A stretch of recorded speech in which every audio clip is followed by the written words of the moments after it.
When you hear someone spent $3,000 on a duck, your first thought is probably, they're insane. But what's even more insane? Right now, that same duck is worth about $40, free shipping included. And if you want to understand why, you need to stick around to the end of this story, because this might just be the most absurd consumer trap of the year. It's a story about people who thought they were buying a pet, but ended up being the prize turkey. Today, we're diving into a tale of modern magical realism, and the star of our show is a duck. Yes, you heard me right. That creature that goes quack and waddles like it's perpetually late for a very important meeting. But this isn't your average dinner table destined bird from the local market. Oh no, this is the call duck, the Aramis of the duck world. A creature that once perched at the very peak of the social ladder, convincing countless city sophisticates and cool kids to empty their bank accounts. Let's wind the clock back to 2019. A certain well-known, ultra-rich second-generation princeling, you know the one, the nation's husband, casually posts a picture of his new pet on social media. It's a small, impossibly cute duck. Snow white, perfectly round, with a short little beak that just screams adorably clueless.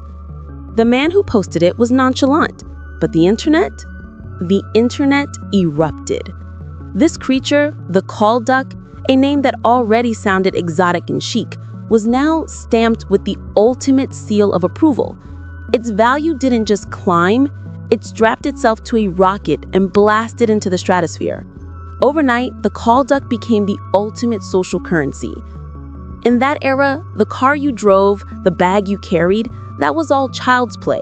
The truly elite announced their status by elegantly walking a duck around their private swimming pool or in front of the floor-to-ceiling windows of their penthouse apartment. On social media, posting your duck was a new secret to viral fame. If you were an influencer and you hadn't taken a selfie with the call duck, you might as well not even be in the game. And so, this animal, which originated in the Netherlands, where it was literally used by hunters as a live decoy to lure in wild ducks, was reborn. A common tool transformed into feathered royalty. Capital and commerce, smelling money, swarmed in. And their playbook was flawless. They branded the call duck with labels like rare, imported, and purebred. They took what was essentially just a specific breed of domestic duck and gift-wrapped it as a luxury item requiring pedigree papers and certified leg bands. How crazy did the prices get? Let's just say our financial status severely limits our imagination when it comes to poultry.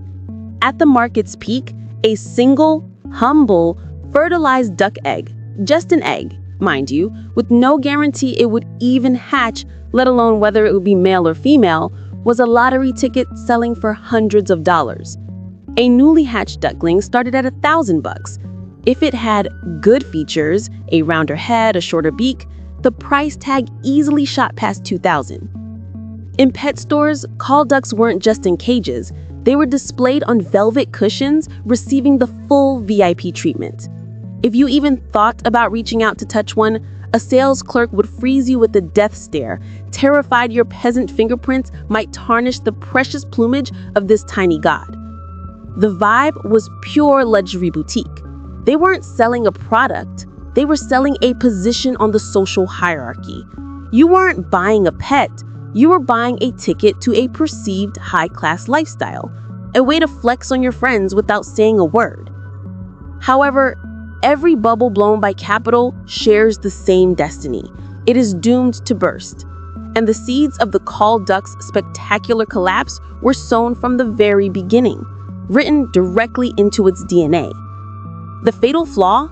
This thing's reproductive capacity is off the charts. It's a feathered fertility machine, a walking photocopier. A healthy female can lay over 200 eggs a year with a hatch rate of over 90%. They're ready to join the grand project of making more ducks in just 10 months. What does this mean? It means that with a little effort, the call duck population could grow exponentially. The early breeders who got rich exploiting the information gap saw these insane profits and their eyes turned red. They all cranked their production into overdrive. The very creature they had marketed as rare was now, thanks to the catalyst of capital, flooding the market. It's like thinking you bought a limited edition supercar only to drive it off the lot and find that everyone has one. Even the lady down the street is using hers for grocery runs to get discount eggs. When supply obliterates demand, a price crash isn't just possible, it's inevitable. The most basic law of economics delivered a brutal, real-time lesson to every feverish speculator. But that wasn't the only problem. The call duck's carefully crafted public image also crashed and burned, spectacularly. Why did people buy them in the first place? For the novelty, for the clout, for that picture-perfect image of a serene, innocent, cuddly companion. But once they brought these little tyrants home and started waiting on them hand and foot, they discovered a harsh truth. Fairy tales are lies. This little creature isn't a tranquil angel. It's a chaos engine in a cute package. Its digestive system is, to put it mildly, efficient. It's basically a tube. This means it eats and poops simultaneously all day long. We're talking dozens of times a day. Wherever it goes, it leaves a trail. It's a walking, quacking biohazard. If you have carpets, congratulations. You've just declared a biowarfare disaster zone in your own home. And the feather dust. When it flaps its wings, the air fills with a fine powder, making you feel like you're living in a permanent state of smog. It's a nightmare for anyone with allergies. And the noise, this is the fatal blow. In the middle of the night, without warning, it will unleash a series of quack, quack, quacks, a piercing aria with the sonic penetration of a jackhammer, easily rivaling the disruptive power of a neighborhood block party. So, the narrative on social media did a complete 180. The same influencers who were once posting glamour shots with their ducks were now the lead comics at a roast, with the duck as the main target. Everyone quickly realized that owning a call duck means you are a full-time, round-the-clock janitor, following its every move armed with wipes. It means buying its special diapers, yes, duck diapers, and changing them multiple times a day. It means constant baths, otherwise your home acquires an aroma that could peel paint. This wasn't pet ownership, this was indentured servitude. The dream shattered. Those who had impulsively bought the influencer-approved pet woke up with a massive headache and a trail of poop on their floor. And so they flocked to secondhand platforms, posting tearful ads to offload their tier burdens. Resale sites were flooded with listings. $40, must go, all accessories included. The title screamed desperation, seeking a kind soul to adopt. A quick scroll through social media shows a recurring theme. The kids begged for it. They were obsessed for a week, and now they won't even look at it. I can't stand the mess anymore. The final solution? $40 for the duck, the cage, the food, the whole disastrous package. Just take this feathered demon away. This first wave of panic selling by impulse buyers instantly detonated the secondary market, creating a stampede-like price collapse. More ducks on the market meant lower prices, which triggered more selling, a vicious cycle. Sellers were so desperate to clear stock they practically offered to pay people to take them. But by now, potential buyers had seen the horror stories online and were running for the hills. The scene was pure stock market crash, everyone scrambling to cut their losses, terrified of being the last one holding the bag. The once coveted aristocrat of the duck world, which commanded thousands, now sits in crowded iron cages at the local bird market, squeezed between pigeons and parrots with the price tag of a few dozen bucks, and still no one wants it. Reporters investigating the situation found sellers offering a duck and a cage for $50, a price drop more dramatic than a stock market plunge.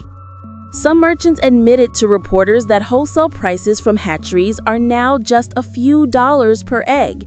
Those who hoarded these ducks, dreaming of feathered fortunes, ended up losing everything. The magical rise and fall of the call duck is a perfect reflection of the chaos in the wider pet economy.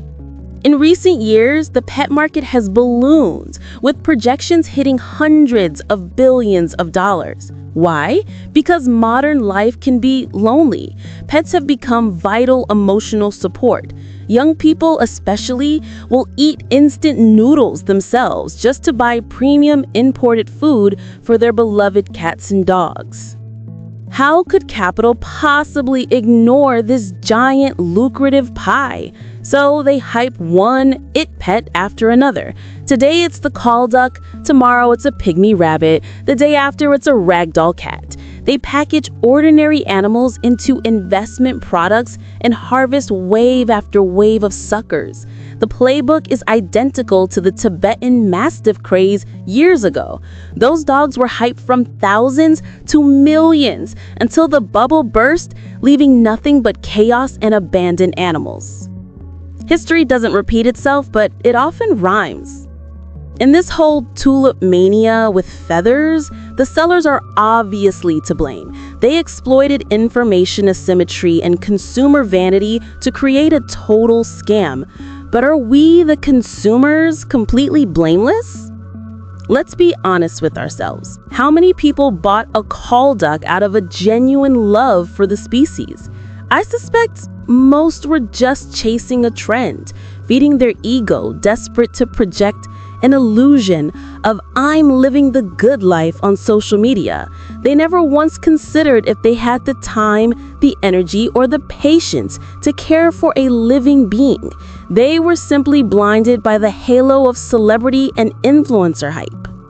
According to a 2023 report on Chinese pet consumption, complaints in the live pet trade sector have grown by over 40% for 3 consecutive years.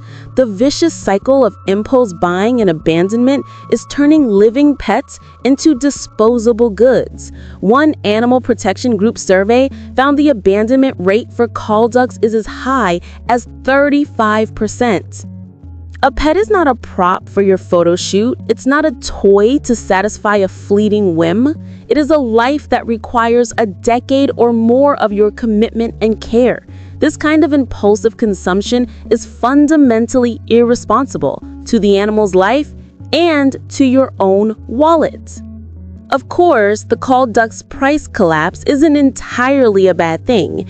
It acted like a magic mirror, exposing the greed of capital, the cunning of sellers, and the blindness of consumers. It taught the whole frivolous pet market a harsh but necessary lesson.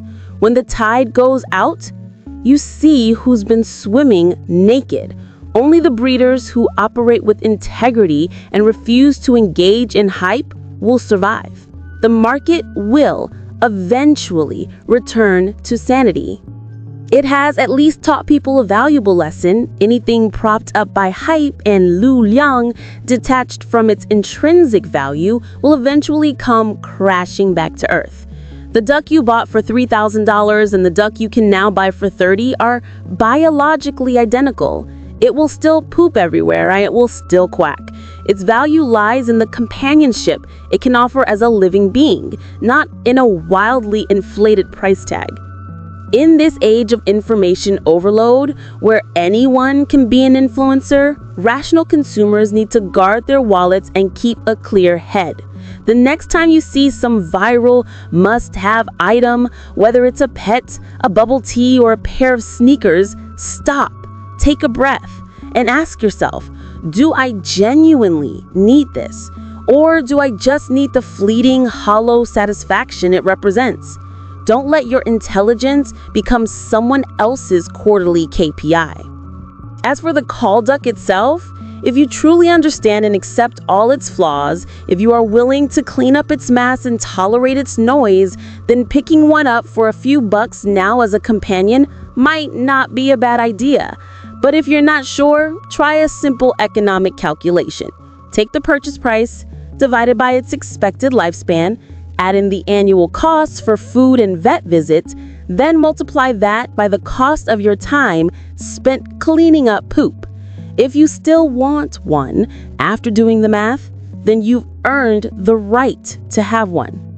But if you just want to post a trendy picture on social media, I urge you to think again, because the life cycle of a fad is short, but the pain of being played for a fool is real and lasting. Don't make yourself the next joke, and don't let an innocent life pay the price for your moment of impulsive vanity. When the bubble bursts, it's not just the price that shatters, but also the lives of the animals treated as commodities and our own pathetic little egos. The influencer posts a duck, the crowd roars with praise, thousands are spent in a frantic golden haze.